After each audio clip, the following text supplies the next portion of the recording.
So Sumea, hi. So Sumea, we're almost entering to the plenum, to the second plenum, and I see that the line is quite long. Many people have came. You want to tell us something about your feeling, about what's going to happen inside? Well, I'm very excited to take part in something very unique. The first time that something of this kind occurs in this city, and it's a wonderful experience when one gets to, exercise her citizens' right and to execute the rights or the power of one's citizenship. So I'm very excited, and I hope that this session of the plenum of citizens of Sarajevo will be organized, and when I say organized, I mean that we will get to hear as much as possible people stating their demands, and that we'll be able to vote on them, and that we will finally vote on, I don't know, 3, 5, 6 demands that we are going to put before the government of the canton of Sarajevo and the government of the Federation of Bosnia and Herzegovina.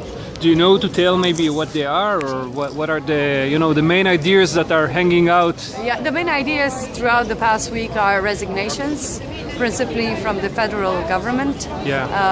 And I think that is the very much most heard of demand. Every other demands, from what I've heard from conversation with other people, concerns measures, immediate measures in lowering the salaries of state officials. That the money that will come out of after we lower their salaries will be directed to the pension fund, to social compensations for people who are in a bad socio-economical situation. So many demands, but the most frequently heard of is the resignation of the government of the Federation of Bosnia and Herzegovina. And from what I understand, there is kind of an organized campaign to in the media to kind of delegitimate this event and the whole protest. And what do you feel about it? I'm as a citizen of Bosnia and Herzegovina, I'm very disappointed by the media coverage of this event. I think it puts the entire profession into shame. What has been done from the media coverage done by the local media in Bosnia and Herzegovina, highly unprofessional, bias, siding with the political elite.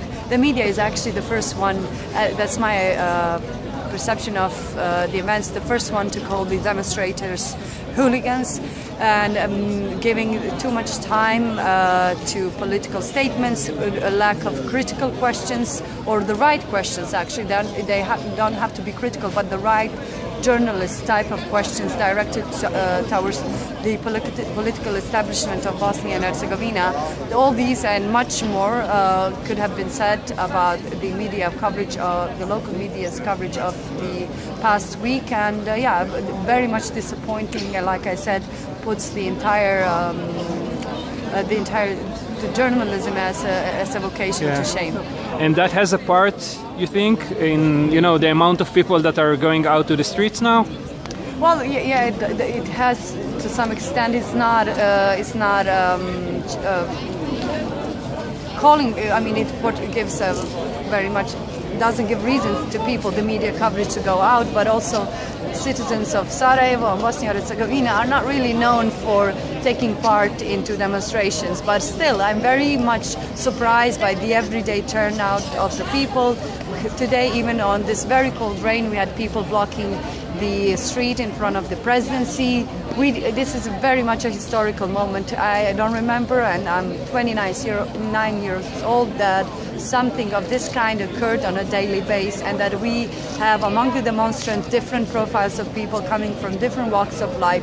So still, with the bad media coverage, I think we have a success occurring on a daily basis on the streets of Sarajevo.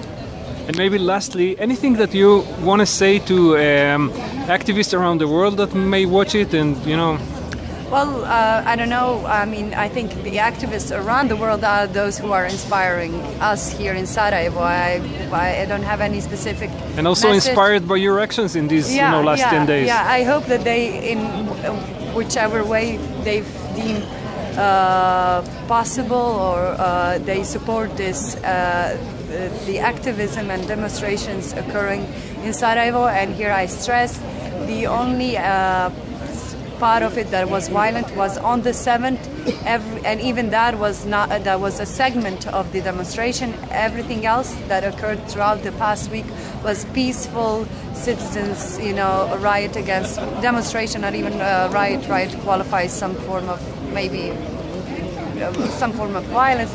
These are non-violent demonstrations where people are claiming their rights. Please support us in every way you find possible, and and keep inspiring us, because this is, you know, this is a dialogue and an inspiration moment for us, and I guess for everybody else everywhere.